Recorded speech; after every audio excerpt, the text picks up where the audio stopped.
Hey there, and welcome to HisTime365.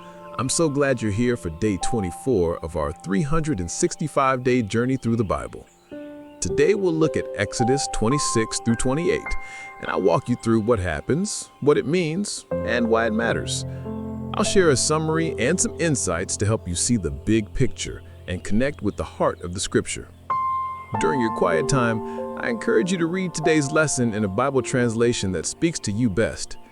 Now grab a quiet moment, take a deep breath, and let's spend a few minutes giving God His time.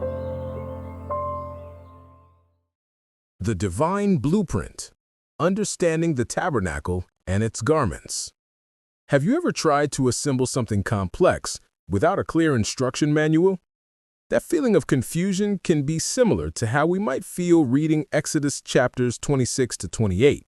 Here, God gives Moses precise blueprints for building the tabernacle and the priestly garments. This might sound overwhelming, but let's dive into these chapters to discover not just the details, but the heart behind them. In Exodus 26, we see God's command for a beautiful and intricate tabernacle, a sacred space where He would dwell among His people. The structure is made of 10 curtains of fine linen with blue, purple, and scarlet threads, adorned with cherubim, creating a heavenly atmosphere. Exodus chapter 26, verse 1. The way God specified each detail shows how much He values beauty and holiness. The tabernacle wasn't just a tent, it was a reflection of God's glory and His desire to be close to humanity. The walls of the tabernacle were to be constructed from boards of acacia wood, covered in gold, held together by silver sockets, signifying strength and sanctity. Exodus chapter 26, verse 15 to 25. Imagine the shimmering gold reflecting the light, a constant reminder of the divine presence. The inner sanctuary, known as the most holy place, was separated by a veil, which further emphasized the holiness of God. Only the high priest could enter this space once a year, representing the seriousness of approaching God. Moving on to Exodus chapter 27, we come to the instructions for the altar of burnt offering, made of acacia wood and covered in bronze. Exodus chapter 27, verse 1. This altar was crucial for the sacrificial system, where animals were offered to atone for the sins of the people. The imagery here is profound. It illustrates the cost of sin and the need for sacrifice. In our lives today, we might not offer animals, but we often face the reality of our actions and their consequences. Just as sacrifices were necessary for the Israelites, we too must confront the areas in our lives that need healing and restoration. The courtyard of the tabernacle was another essential element, enclosed by fine linen curtains supported by pillars. This space was where the community came to meet God, a reminder that worship and community go hand in hand. Exodus chapter 27, verse 9 through 19. Think of this as a place of gathering, much like our local churches today, where we come together to support one another and seek God.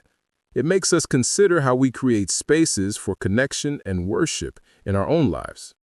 Chapter 28 shifts our focus to the garments of the priests.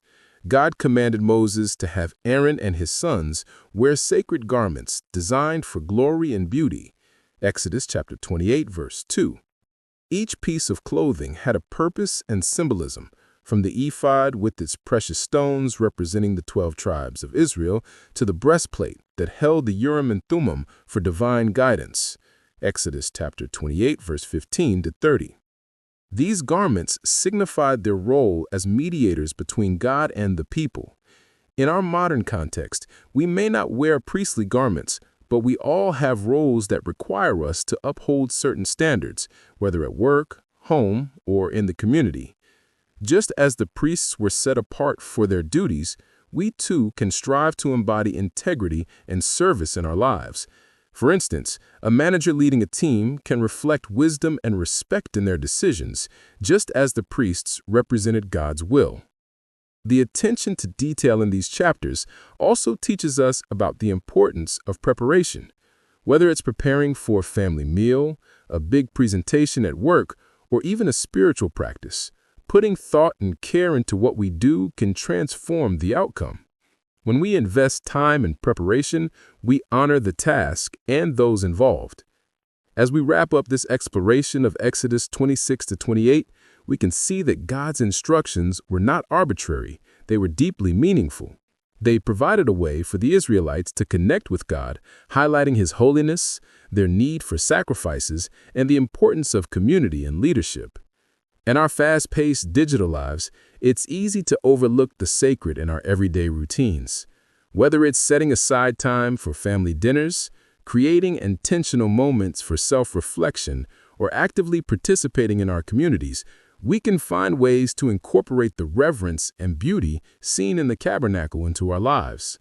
Remember, the way we approach our lives can reflect the sacred spaces God invites us into. How can we create a sacred space in our daily routines to connect with God? What are some modern sacrifices we make for the well-being of our families or communities? Thanks so much for joining me today for HisTime365. Remember, today's reading is Exodus 26 through 28, so be sure to spend some time with those verses during your quiet time.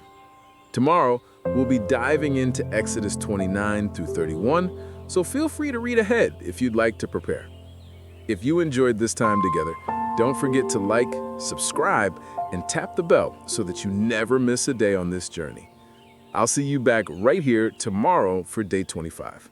Until then, stay encouraged, and thank you for giving God His time today.